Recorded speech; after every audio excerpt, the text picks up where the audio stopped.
The York-Poquoson Sheriff's Office arrested 5 people in 2 related drug busts. Yeah, Sheriff Ron Montgomery tells 13 News Now a traffic stop tipped off investigators, leading to a follow-up investigation at a hotel. Madison Schlegel sits down with the sheriff.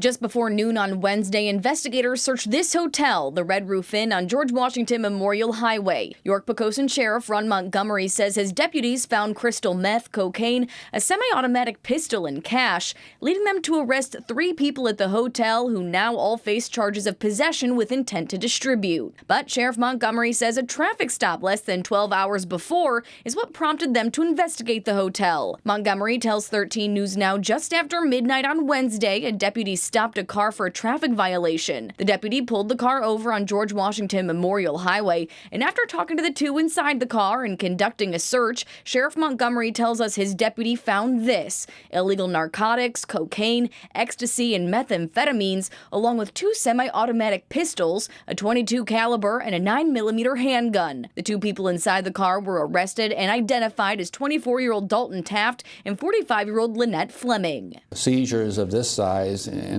less than 24 hours is fairly significant, but we are members of the State Police Narcotics Task Force, and we do work well with our federal partners, so we're getting a lot of information that crystal meth in general in Hampton Roads is starting to become more prevalent. And Sheriff Montgomery adds there could be more arrests that connect to Wednesday's bust. We're all concerned about that, so the investigators here, in particular our drug investigator, are keeping an eye on that, and we're starting to develop a lot of good leads, and I think you're going to see more of these types of arrests in York County. Sheriff Montgomery says this case is still under investigation. In York County, Madison Schlegel, 13 News Now. Taft and Fleming also face charges of conspiring to distribute, distribution of a controlled substance, and possession of a firearm by a convicted felon.